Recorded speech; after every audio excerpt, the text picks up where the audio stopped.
Duff McKagan, South by Southwest. Webisode take number 1. Thanks so much for taking the time. Oh, sorry. No problem. Go ahead. Thanks for taking the time. Yeah, you're welcome. Loaded, third record. Yeah. Is this the artistic outlet for you? You're doing so much that do you need to make music still? Oh shit. Well, no, music is the thing that drives it all for me. Right.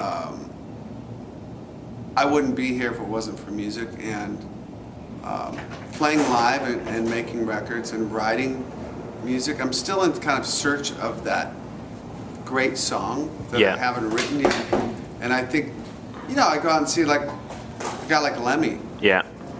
20 years my senior, rocking harder than 5 19-year-old guys at the top of their game. Yeah. And it's so inspiring, and I see great bands. Last night I saw Queens of the Stone Age. Got a lot of guys who are, basically my age, rocking harder than ever, and that fucking drives me. And I like to write. I write my columns. And that's another sort of vent, another outlet. Yeah. For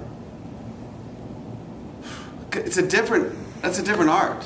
Right. Writing. Words than music, obviously. You're writing 1,000 words. You want to get something across, and if you're reading Cormac McCarthy and you got a 1,000-word column, you're like, I can't achieve greatness in 1,000 words, but I'm going to try to get my point across. Right. And I'm going to try. Sometimes you'll hit a phrase and like, that's exactly what I meant, and it's really rewarding. And I'm a father and a husband, and all of these things work in tandem for me. Right. The business of music. If you're not involved with the business of music, right, this day and age, there's no excuse anymore. Is that why you started Meridian, to help people like yourself? It's starting. We haven't started yet. There was an announcement. For sure. It's been everywhere. Yeah. And that's great. I think there's just a huge need for. I've been getting calls for about 7 years, 8 years from my peers with help. And there's just this huge sort of abyss of disservice. And is it managers that are doing disservice? Is it just people that are like handlers around bands and people that aren't? And I don't mean to badmouth. No, not business managers do their best they can do. I know a lot of them, a lot of really good business managers out there. But there's a disconnect with a musician who all of a sudden you go from kind of living in squalor, if you're successful. Right. And in my case, I went from making $100 a week to getting a check for 80 grand. And then I got another check for 120 grand. All of a sudden that might as well have been $1 billion. Right. I didn't know what risk meant. Yeah. What an investment really, what it was, stock or a bond, what a portfolio. I thought that was just a thing you have, like, pictures are in. And literally. And by the time I was 30 and sort of woke up sober, I was too embarrassed to ask anybody. And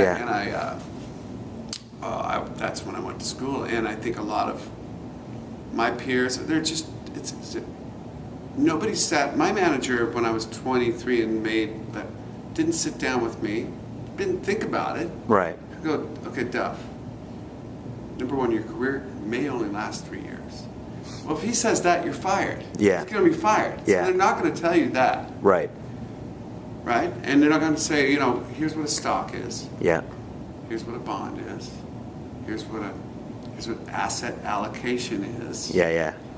And in simple terms. So I would at least start to think about it. I met with investment guys, but they were talking about things I had no idea. They'd lose me after 2 minutes. So that's one side of your life, and the taking and then the third loaded record is another part of your life now. Music's the main part. It's still the main part? Absolutely. Meridian Rock, I think, made a huge. People think like that. I got some office and I'm doing this thing. Really, no. My part of Meridian Rock's going to be the education, right? And sort of. I think it's sort of a service. When I turned 40 a few years ago. I was writing columns, and I wonderful kids, and what? Oh, and I make music, you know, and that's like, okay, but how can I be sort of service? What can I do that's a little bit bigger and out of myself? Right. And that's when I started writing the Playboy column, the financial column. Yeah. That was 2008. Fucking everything hit, you know, dove. Yeah. And that's when I started writing, and it just sort of talked in plain terms. Here's what's going on. Here's what you got to do next. And I think that's what not just musicians appreciate, but the general public appreciates, that it's just, you know, it's very base, layman's terms that everybody can understand. Because, you know, we don't all get what's going on. We watch, you know, CNN Financial or MSNBC, and we don't even begin to understand the economy or what's going on or how to invest our money. And what I appreciate about your writing is that it's very basic and easily understood. And it doesn't have to be so complicated. Right. It really doesn't. We're talking about some pretty, you know, once you tear it apart in layman's terms, pretty simple. Okay, that's understandable. Right. Why didn't somebody else say that? You know. So today I'm not sure what I'm going to talk about today. Yeah. I think I'll probably open it up for questions sooner than later. I'll probably talk about myself a little bit and how I got into school and what happened as a result of school and the deals and the changing industry. When I was in school, the changing music industry. Totally. And I was writing a thesis on DRM and digital rights management. And it was changing every week as I'm writing the thesis, and I had to actually make that part of my thesis that it's changing so quick that by the time I'm done with this thesis, what I wrote about at the beginning is not going to be valid anymore. Let me ask you, in plain terms, you're a guy who's been part of bands that collectively have sold 100 million records. Has it? Somebody else said that the other day, and I'm like, 100? We haven't sold 100 million records. Between Gunner, Velvet, and Loaded, it's 100 million records. You think a band could... I'll have to fact check you on that one. You think a band could even sell 10 million records today? No. It's done, right? It's done. So what's your best advice for a band that's breaking out now? Well, bands know now. Yeah. I think I'm going to talk to some young kids today, but they're going to probably know more than me because we're at the front lines. Yeah. You know? We're taking the bullets. And so when you take a bullet, you know to avert where the bullet goes. So, you know, when I first started, like, I started touring in punk rock bands. So I understood DIY before there was even that term associated with music. Yeah. And we all learned from DOA and Black Flag. You know, and get in the van, sell T-shirts. Yeah. And sleep on the floor. And book a gig in... Wherever. Wherever. Yeah. Somebody's house. Yeah. So that ethic has really come full circle. But it's DIY on steroids because now it's okay to license your music out to a commercial. Yeah. It's okay because I think Iggy did it first for Caribbean Cruise Lines, Lust for Life. And after that it was okay because I think even the fans understand, all right, they're not selling records, so they gotta it's gotta be partnerships with water Monster companies. Energy drink, water, you know, it's okay. Like, all right, well, Duff drinks water anyhow, so he's going to have a fucking, you know. Yeah, totally. You know, I don't have Texas to go, Crystal. I'm having a Texas, but, you know, I'm drinking water. Yeah. You know, like pop and country, like Chevy and Ford. Yeah. Tour sponsorship. And they got to drive a truck, right? Can I ask about Velvet Revolver? Is Corey officially in the band? Is that official? No. No, that was just a rumor. That was a rumor that went nuts. We did play with Corey, and I personally, I think Corey's fucking great. Yeah. Probably the best lead singer of modern rock. Yeah. So you're still searching for... I guess we are. We're sort of... I don't know if we really are. Right. To be honest with you, I think if and when VR is supposed to happen, it will happen. Right. And we're all good friends and brothers and been through a bunch of stuff, and I think we've learned, like, okay, well, we can't force this thing. If you know, I hope to play with Matt Slash and Dave again. Right. But I also know that you can't really control, you don't want to force like some singer in and try to make it work. It's just got to happen. The Taking comes out April 19th.